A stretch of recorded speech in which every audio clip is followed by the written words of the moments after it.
Welcome to World Without You, a Sims 4 story inspired by Belinda Carlisle songs. If you have not watched previous episodes yet, please go watch them. If you watched the previous videos, you already know what to do with the music.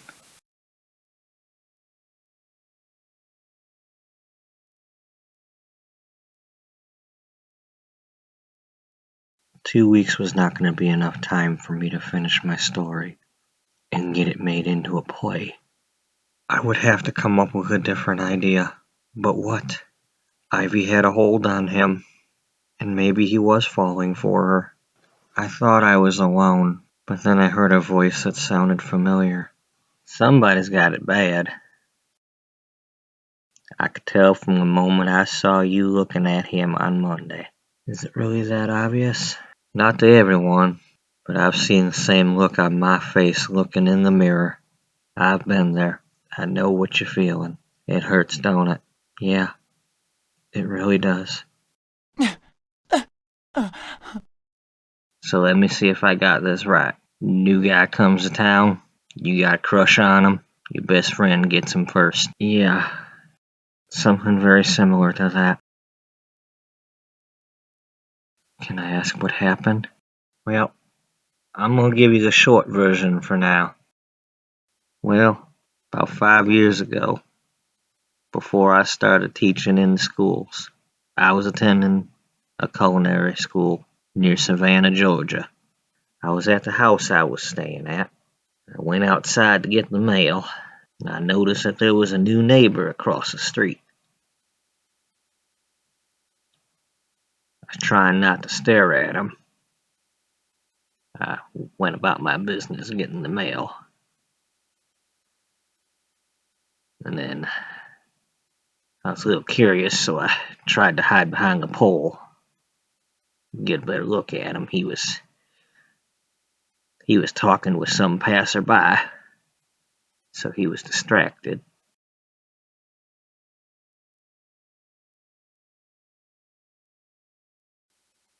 He might have saw me. I don't know. But I got a little spooked, and I went back in the house.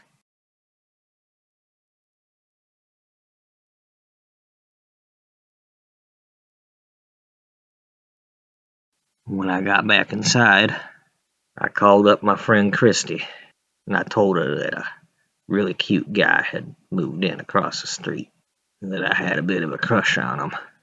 But I wasn't very outgoing. I was very shy.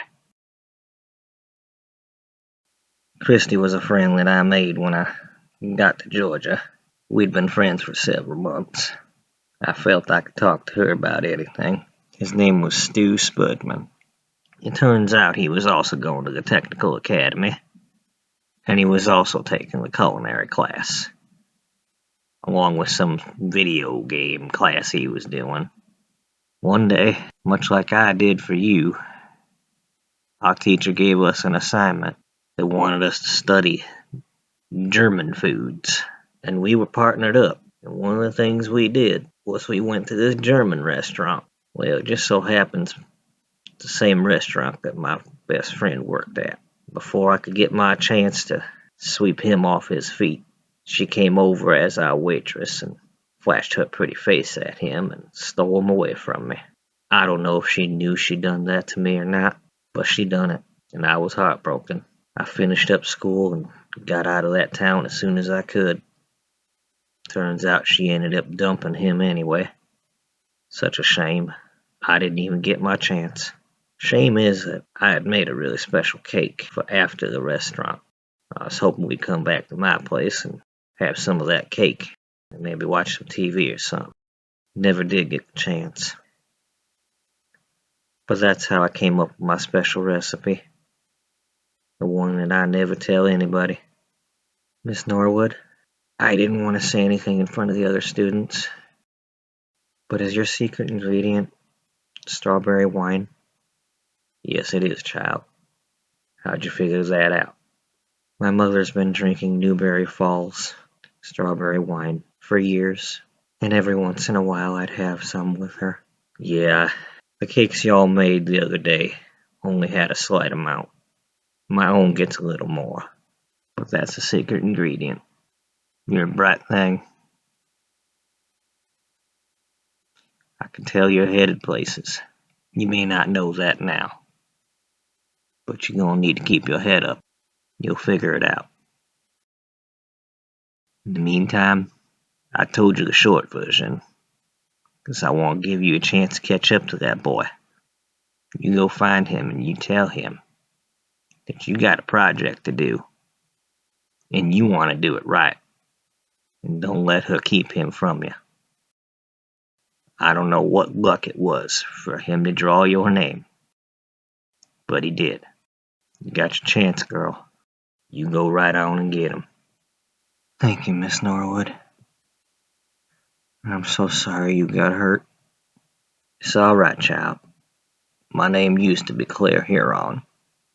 I found a wonderful husband. I'm doing okay. I hope you'll understand if I don't give you the recipe. You're gonna have to figure one out for yourself. Yeah, I understand why you need to keep that to yourself. I know you do. Now tomorrow, if you didn't get a chance to work with him on your project because she kept him from you, I want you to ask me a question about vanilla frosting, and I'll make sure to set them and everybody straight on these projects. That sounds like a good idea. Thanks again. You're welcome.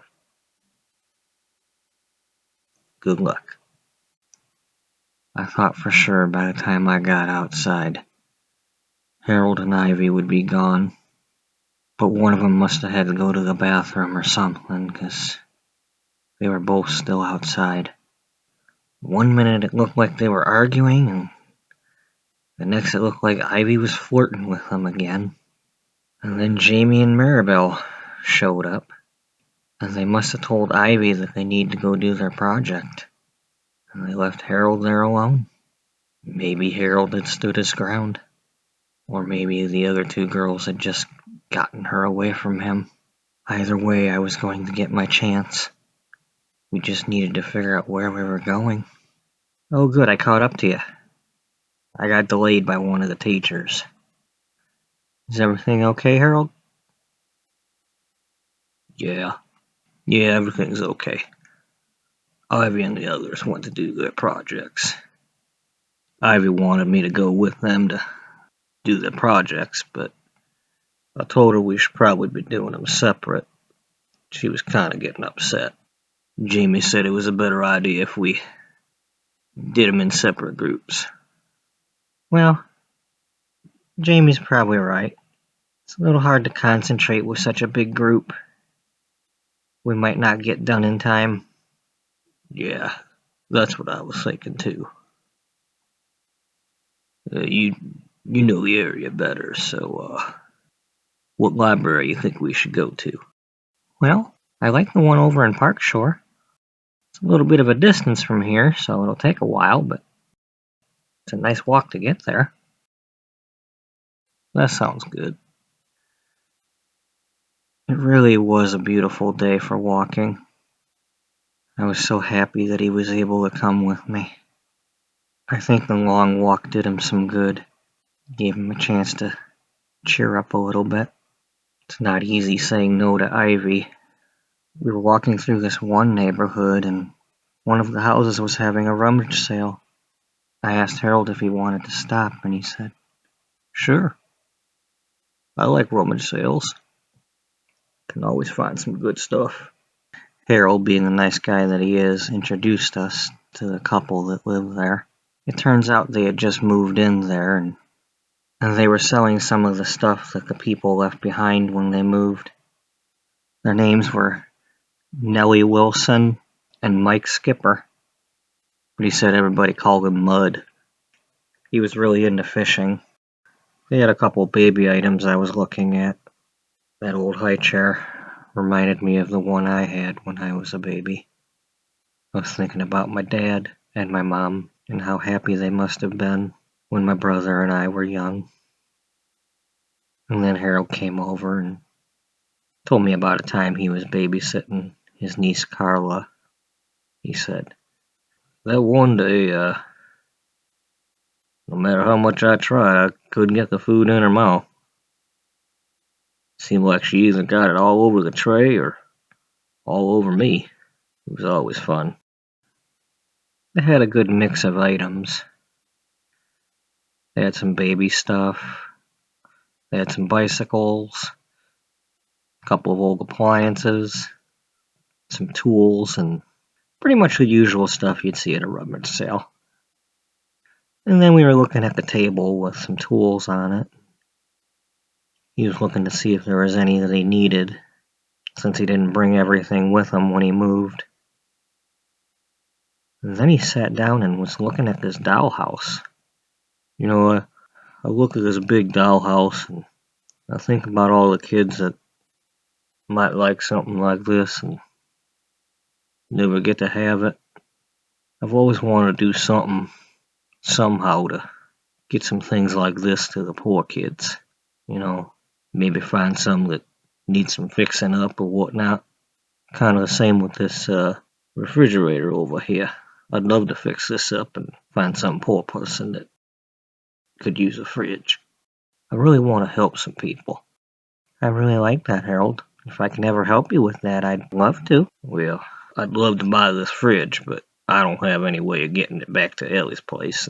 Well, Miss Kimbrough's got a pickup truck. She might help you with that. Yeah, she might. I'm sure she'd want to help you with that. Yeah. Hey, I was looking at these bikes here.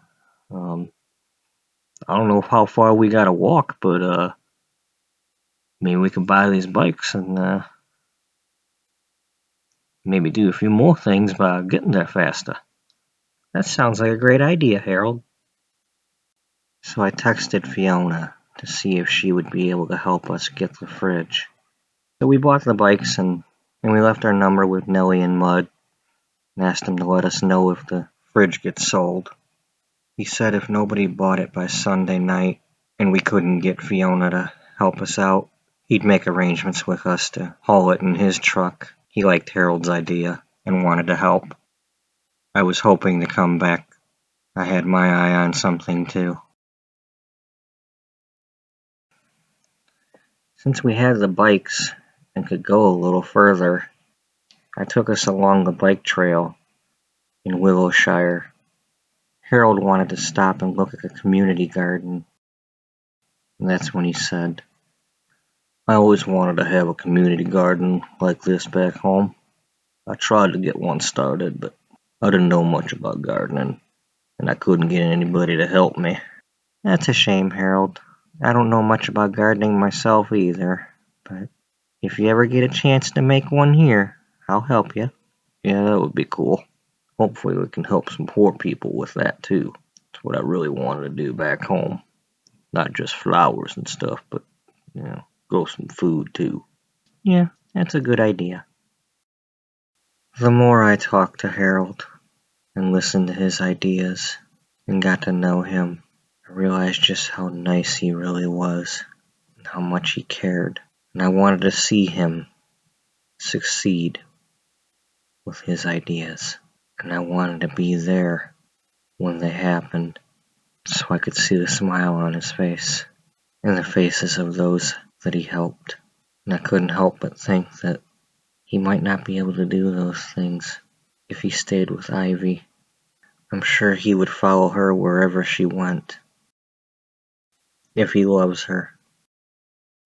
But I don't know if he would be happy. I just wish the world could have more people like Harold. As we were passing through Brookdale Commons, Harold spotted an ice cream vendor and suggested we should stop and get some. So I said sure. The way I was feeling, Harold could have suggested that we eat a bowl of thumbtacks, and I would have accepted the offer just to spend more time with him. I just wasn't going to miss my chance again. I had been given this gift of more time, and it was a nice day. We ordered a couple of strawberry parfaits. Yeah, I don't usually eat strawberry ice cream, but Something about the way that sounded. Strawberry parfait. I wanted to try that.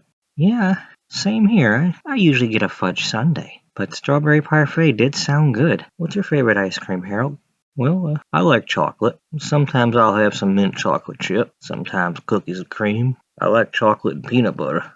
That's good stuff. Yeah, I like that too. So, Harold, I've been meaning to ask you, did you want to join drama class? Well, actually, it wasn't really part of my plan, but part of the deal with Ellie was if I moved here, she wanted me to take the class just in case she needed some extra actors or something. And well, I really wanted to come here, so I wasn't going to upset her. Besides, I really didn't know what kind of classes I wanted to take anyway, so it gave me something to do. Yeah, something similar happened to me. I wasn't really going to take drama class, and Ivy talked me into it, especially after she had me try out for the dancing play. Yeah, I heard about that. Ellie says you did a good job on that. Really helped her out. Yeah, I really like Ellie. So, Harold, have you come up with any ideas for a play for her? And we painted that forest scene. I don't know if she's still looking for ideas or not. Did you come up with any? Well, I've been trying, but haven't really been coming up with very many good ideas lately. I was hoping creative writing class would help me with my imagination a little bit, but I don't know. I'm having a hard time thinking lately. Yeah, I know what you mean. It's been quite a week. Yeah, but at least it's not raining today. Yeah, sure is nice to not have the rain today. And after we finished, we got back on our bikes and did a lot more exploring. Eventually, we got to the library.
After a while, we stopped near the Peterson Railroad bridge.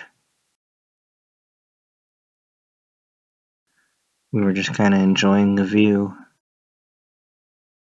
Harold was starting to tell some story about a similar bridge back home in Texas, but he was having a little trouble finding the words. I was beginning to think that he was having the same issues I was, and he just couldn't find the words to tell me what he really wanted to say. I couldn't tell him what I needed to tell him, and he just couldn't tell me.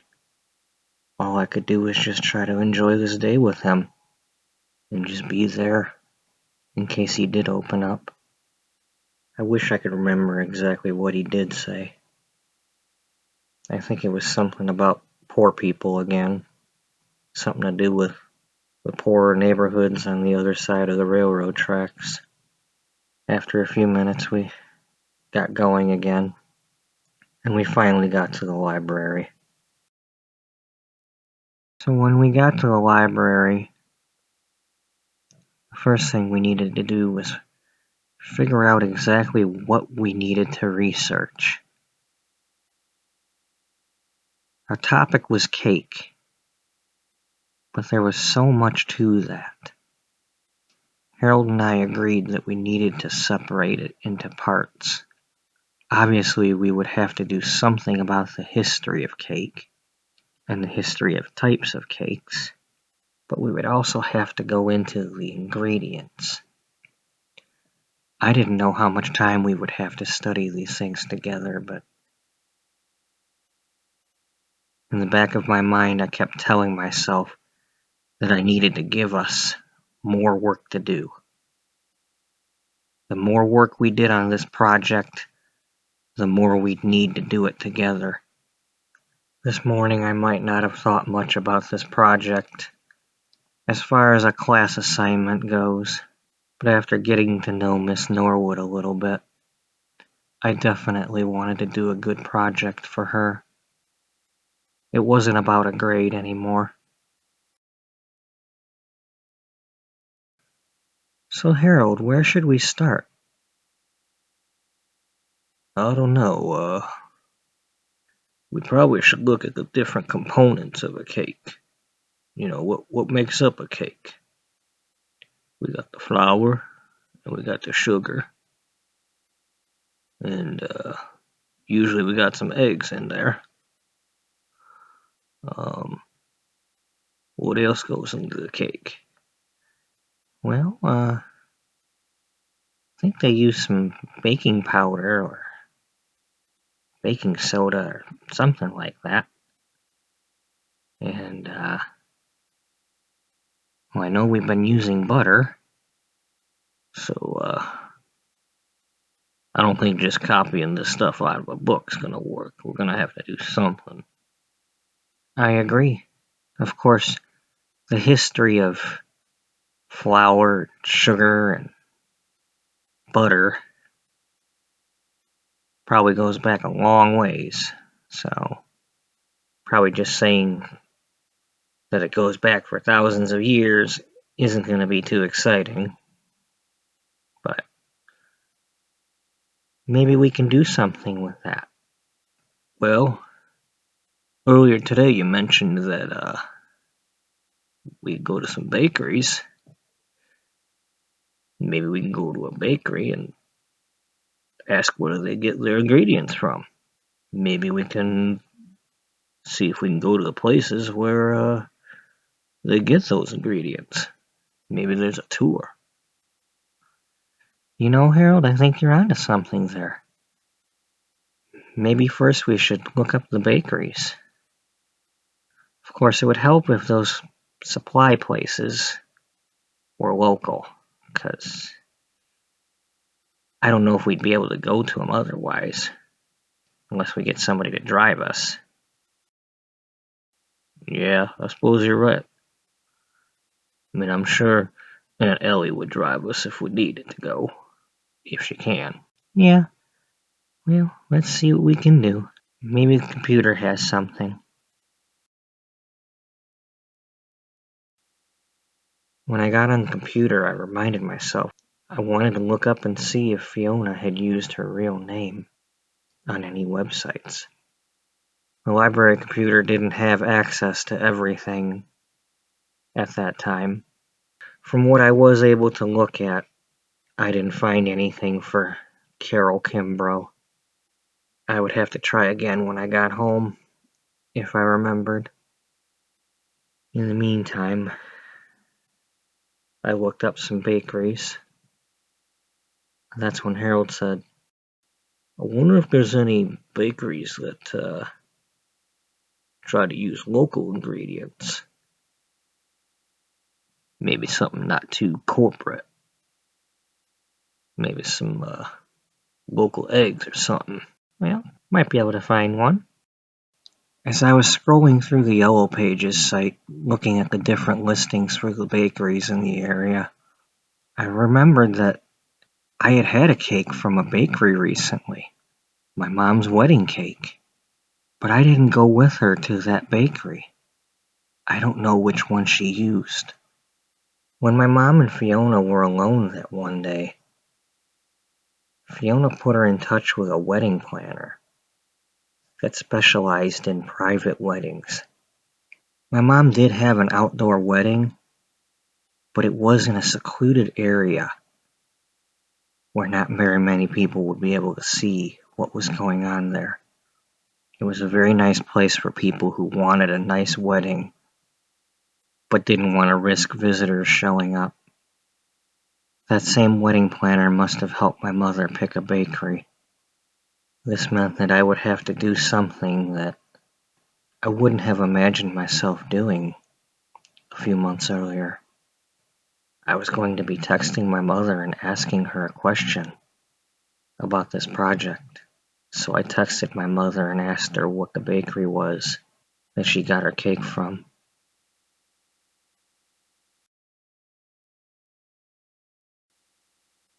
And surprisingly, it didn't take very long for her to answer. Maybe 5 minutes. She kept it short and simple.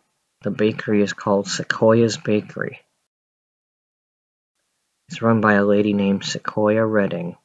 The bakery was actually just a few doors down from Lexi's. When I looked up the listing, it said that they were going to be closing soon. Harold and I would have just enough time to barely get there. But since it was on the way home, we figured it was worth a shot to at least pass by, in case somebody was still there.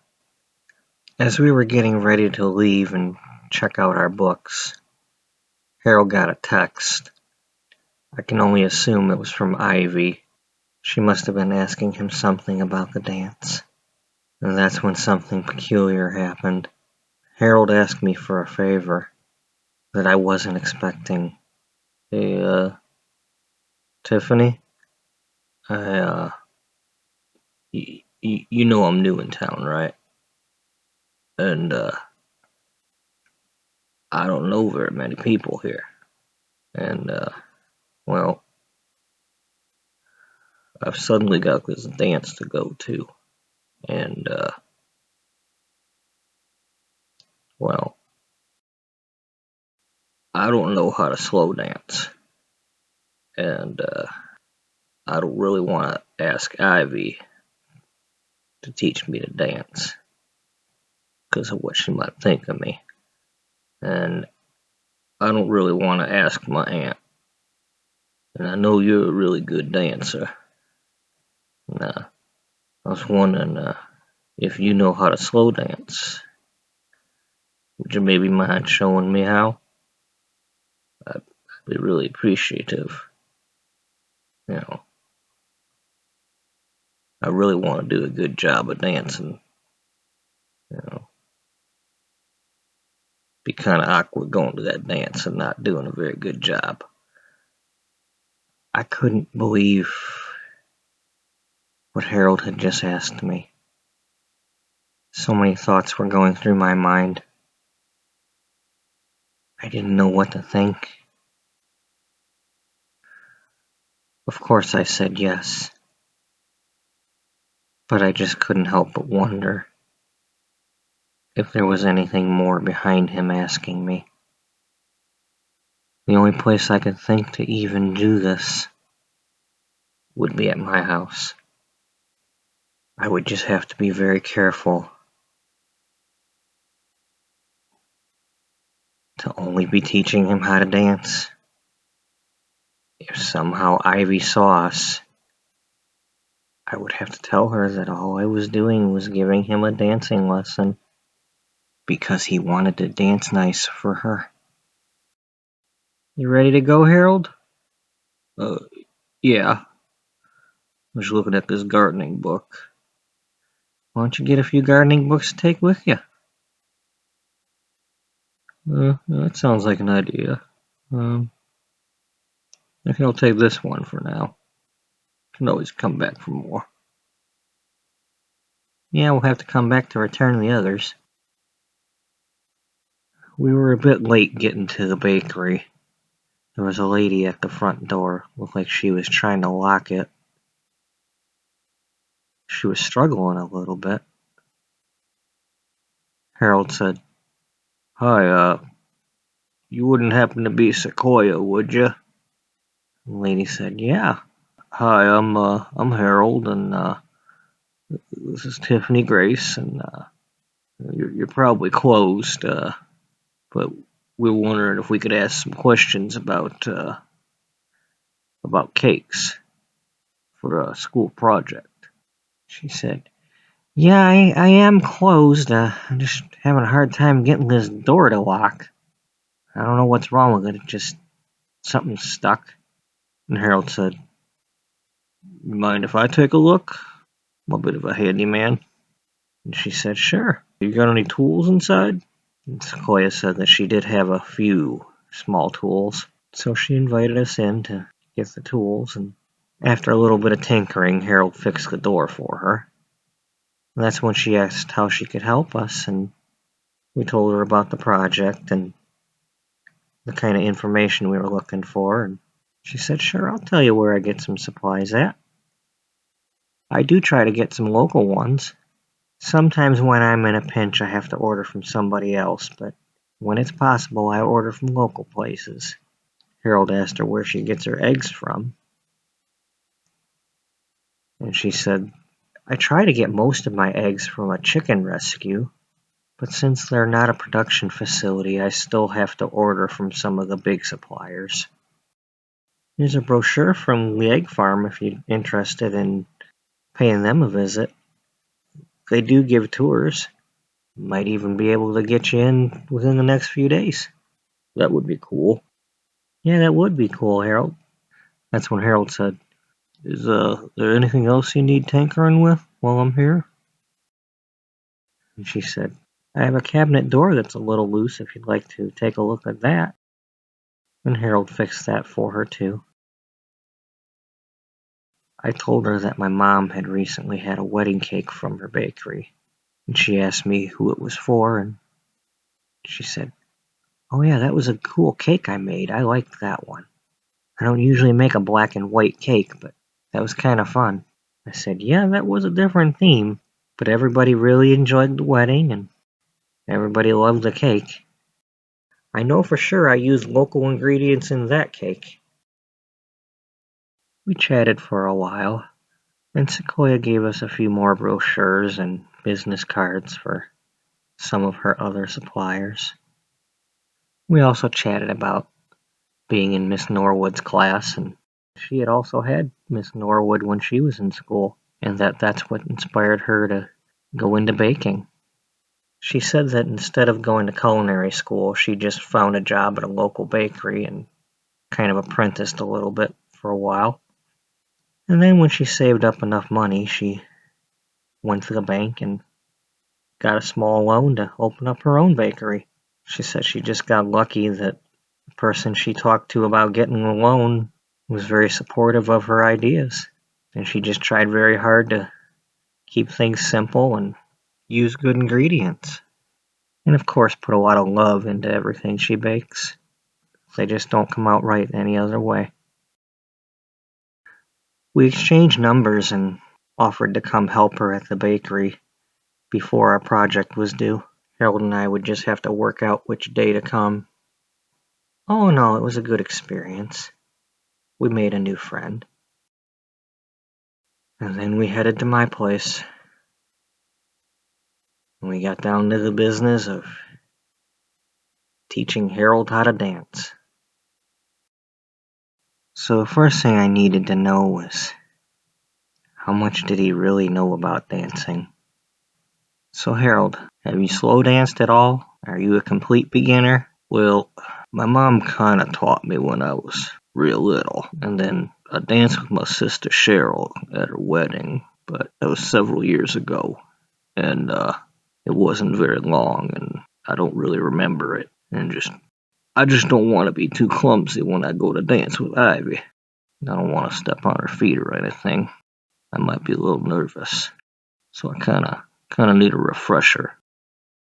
Sometimes I could be a little forgetful. Well, Harold, there's nothing wrong with admitting that you make mistakes or forget things. And I know Ivy can be a little bit tough, but if you do make a mistake, I'm sure she'll be okay. Just try not to step on her feet too much. She can be a little grumpy sometimes, like we saw today. Yeah, I don't know. I think something's bothering her. I don't know what, but something seemed really peculiar with the way she was acting today. I hope everything's okay with her.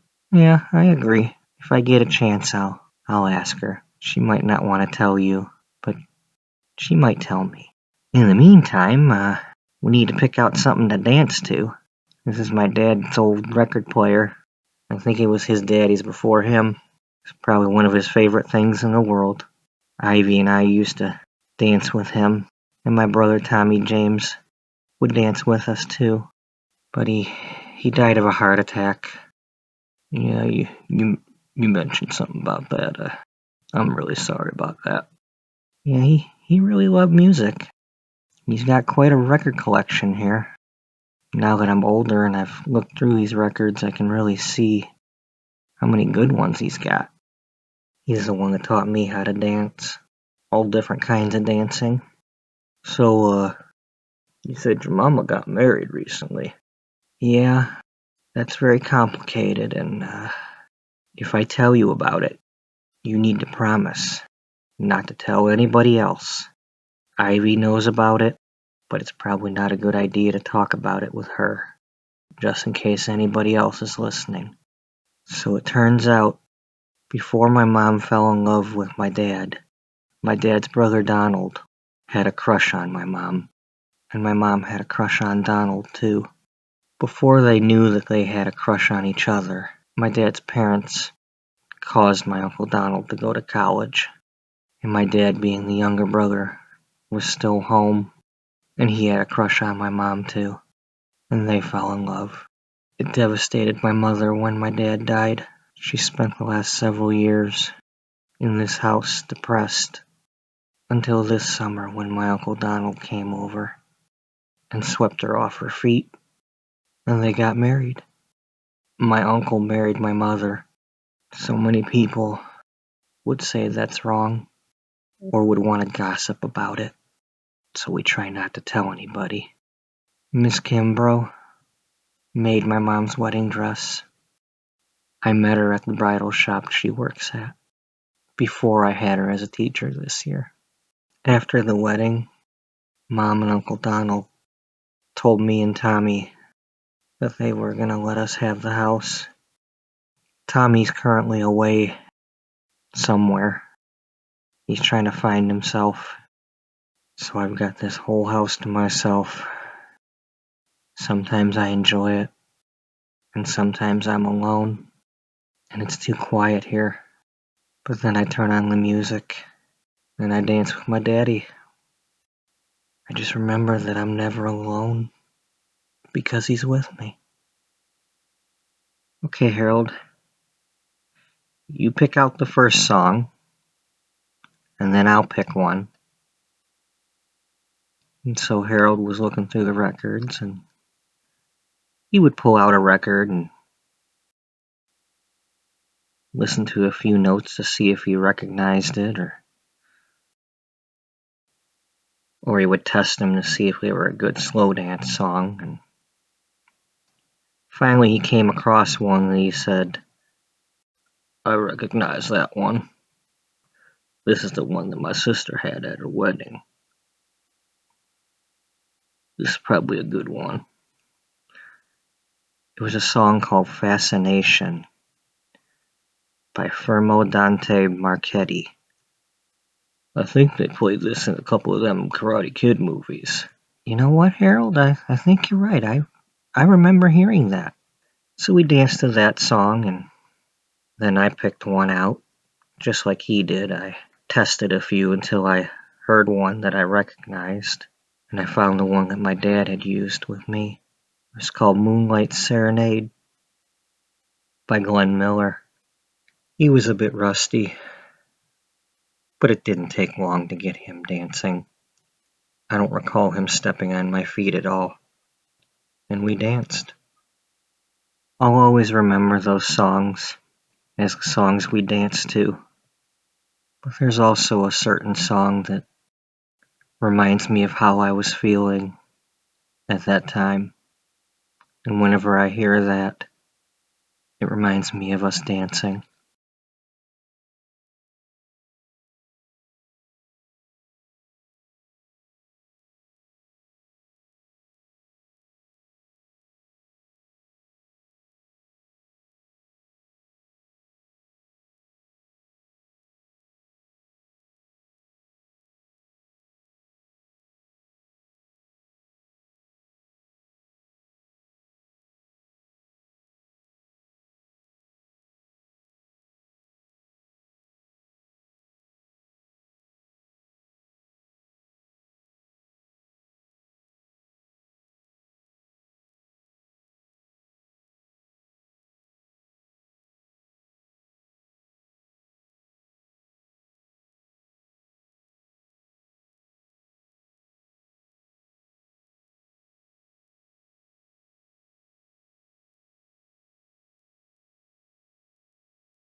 Harold had turned his head and stopped dancing, and when I turned to look at what he was seeing, I, I just exploded.